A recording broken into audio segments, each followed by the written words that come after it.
Well, good morning. If you want to see how I built this massive garage storage unit consisting of 5 shelves and 36 doors, stay tuned, because that's what we're going to do today. Can somebody please tell me why I left those little 2x2 nubs on the top of this cabinet?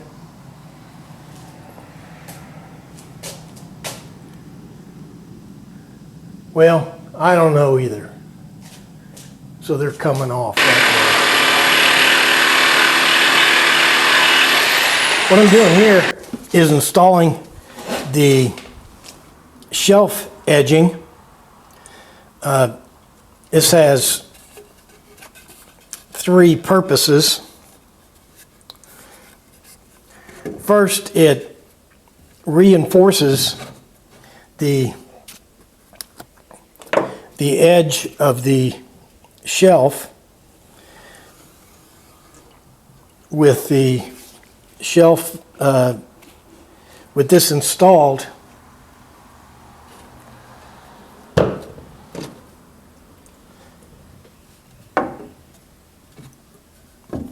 With this installed, the shelf is now supported by a board that is 2.5 inches thick and 1 3/4 inches deep.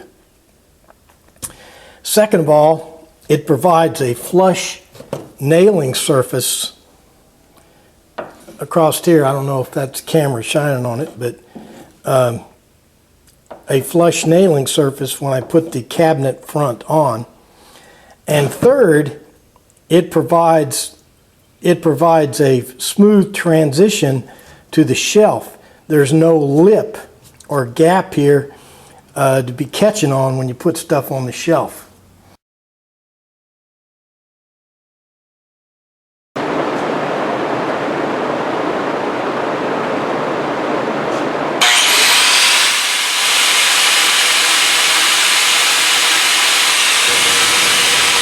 Well, welcome to another Memphis Monday.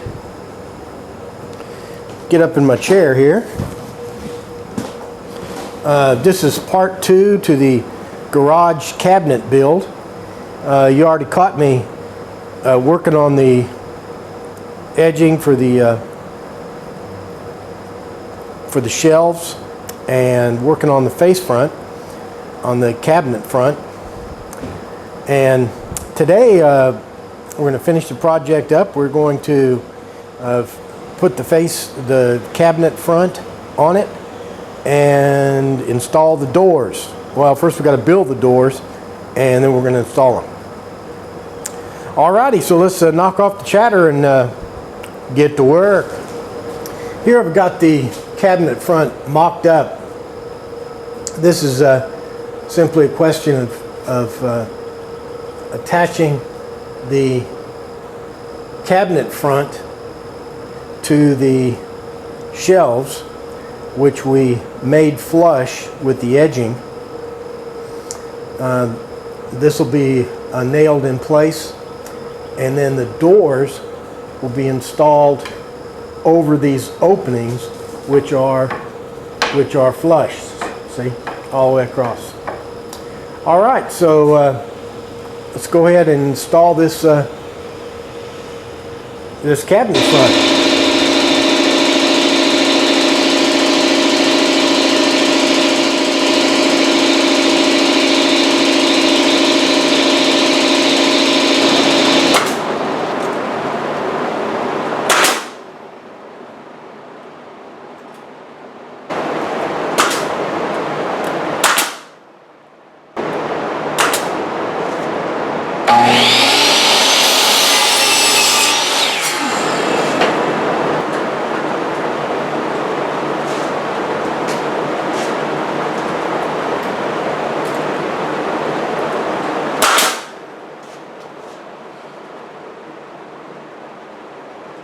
Let me tell you the truth here. A real carpenter wouldn't have to do this.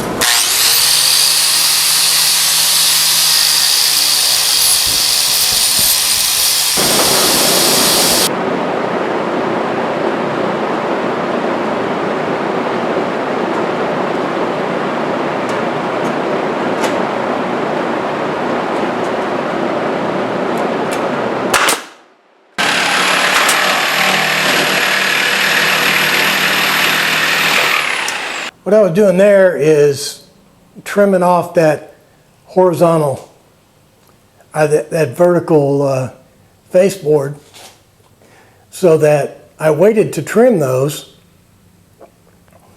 so that the cutoff line would exactly match the top of that horizontal baseboard. It gives it a more finished and neat look. Well, I got to face the cabinet front on it. This thing's so massive I have trouble getting it all in the viewfinder here. But the cabinet face is on it. Let's get some of this equipment back over to the other shop and start making some cabinet doors. We need to make 36 of them.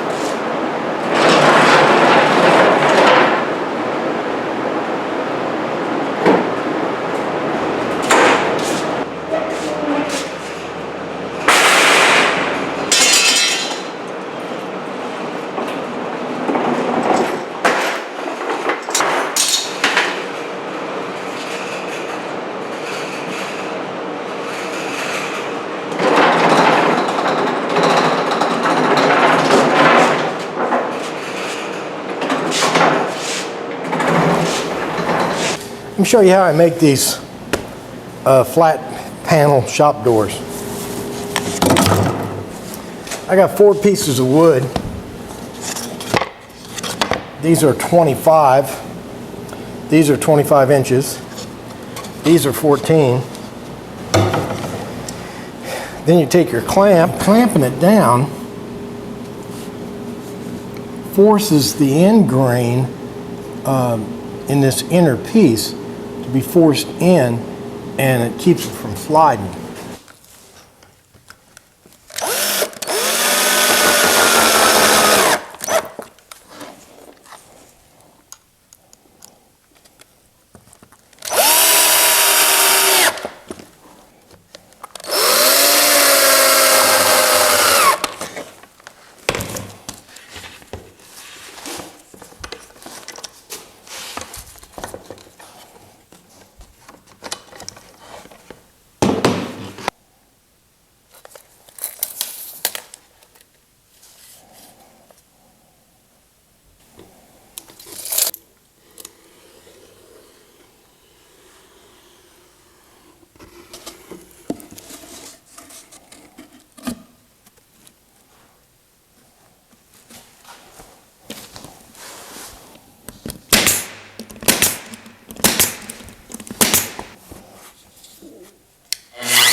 Alrighty, all I can do is put hinges on these, and then we'll take them out to the over to the project and install these and see how they fit.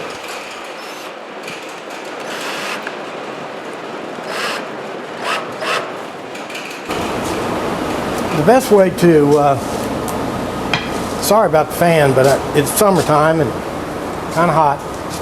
The best way to install these things is to install a cleat down here, you know, just temporarily with screws or something, and make it level, and that puts It gives, it's two things. It makes it level, makes both doors the same level, and also offers you some support while you put this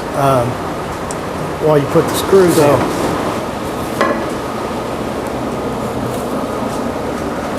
And these can just fit right on here.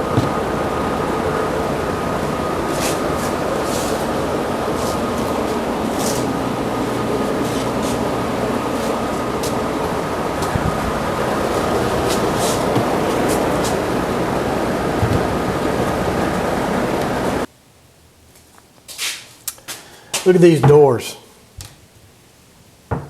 They don't close. That's a real professional looking job, isn't it? Let me show you what the problem is. The problem is that these hinges are designed to put the door flush against the frame. Let's open up the, and these hinges aren't recessed. So this hinge plate is banging up against the frame here and won't let it close. Let's go take these doors off, go back to the shop, and I'll show you why I thought I was going to get away with this. Here's why I thought I was going to get away with it. Here on the prototype you can see that there's a gap between the door and the frame.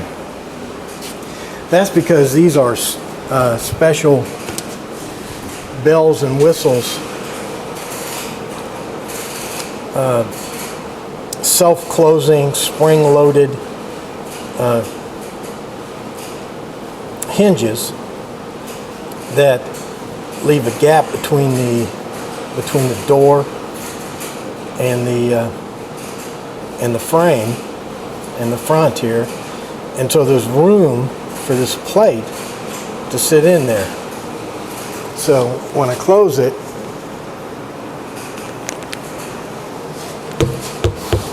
it closes all the way.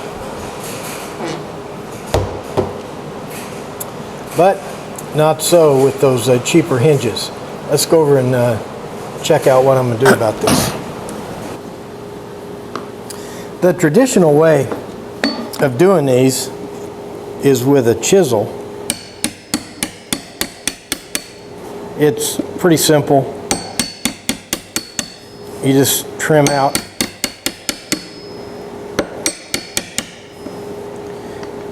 the excess with your chisel, and you don't even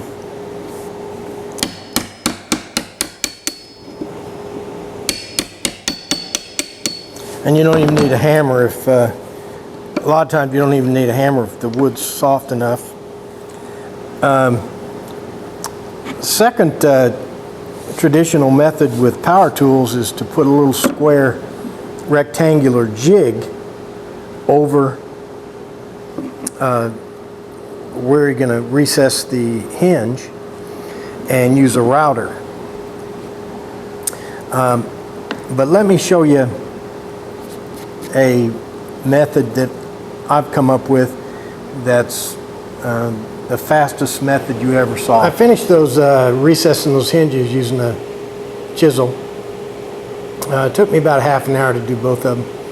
Good woodworker, a good traditional woodworker would just take in minutes. But that is a skill I don't have. Now let me show you how the method I've come up with that will do the same job for two doors in a matter of seconds. What I've got here is a straight cutting bit that sticks out from the fence here, 1/16 of an inch, that we're going to try to cut these recesses with. So let's give it a whirl. Okay, this is only going to take seconds, so pay attention.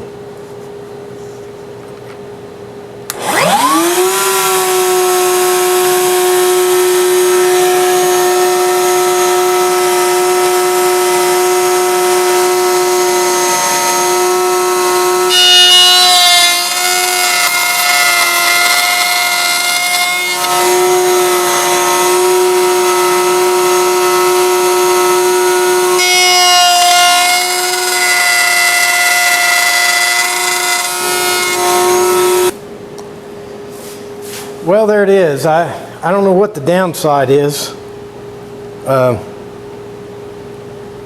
They're flush.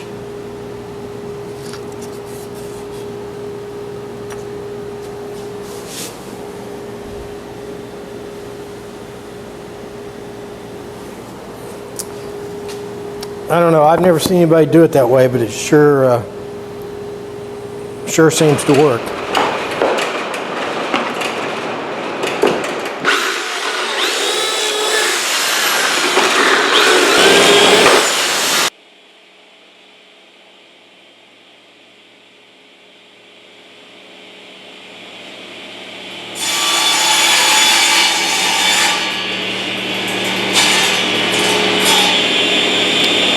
Well, that was me cutting the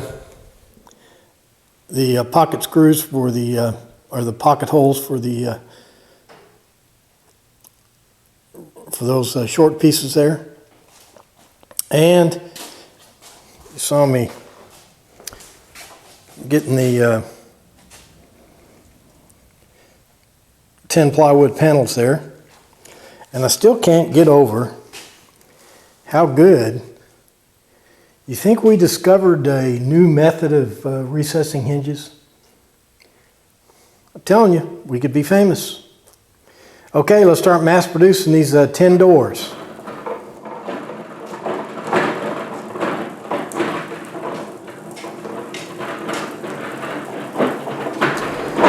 Here you can see that installation cleat that runs the entire length.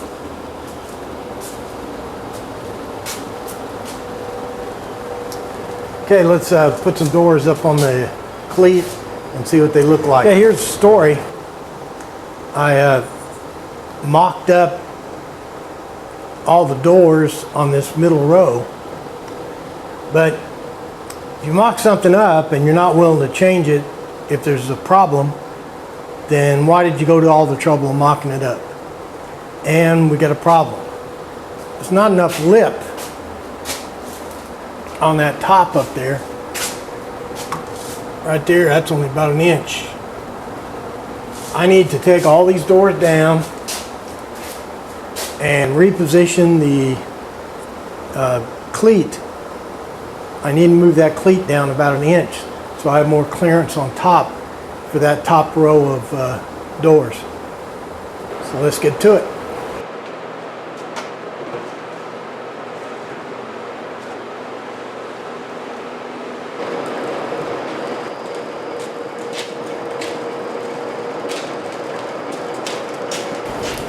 Well, I went to a different kind of hinge.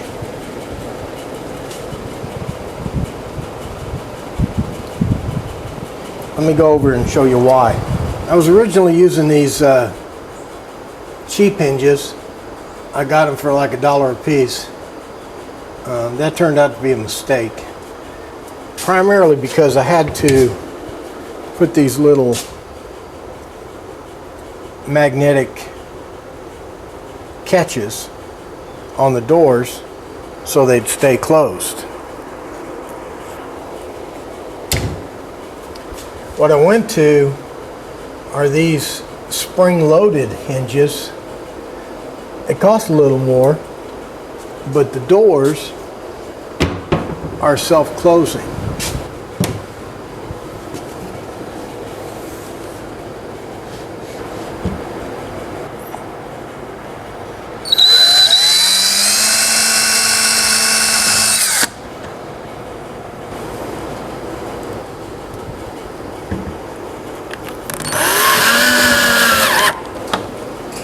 I got the last 12 flat panels cut. Now I'm over here cutting out the last 48 pieces to make the final 12 doors.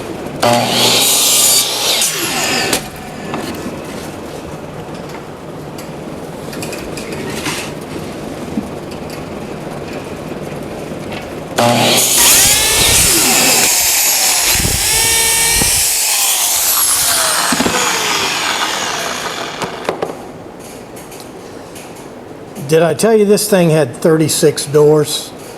Yeah, I think I did. Well, this is the last of the 36 doors right here. So I say,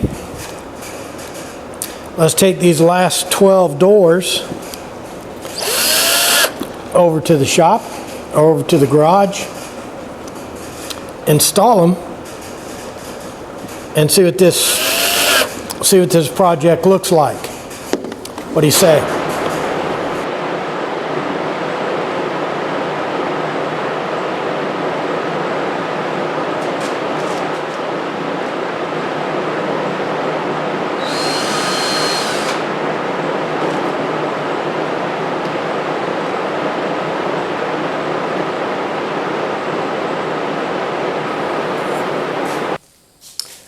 All right, there you have it.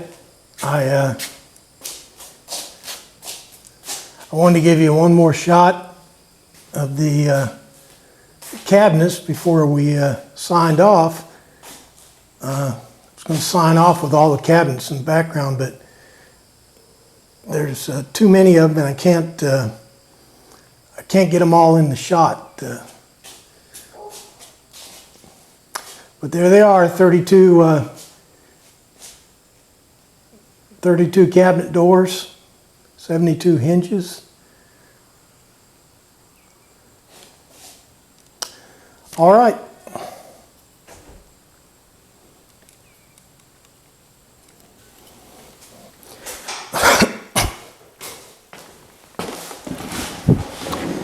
Well, that does it for another Memphis Monday. We finished the garage storage unit, 36 doors, 72 hinges. There must be 2,000 separate parts. It's just absolutely massive. But it'll definitely clean this garage up. Alrighty, thanks for watching, and we'll see you. Don't forget to comment and whatever else you do on YouTube, and I'll see you next week with another exciting project.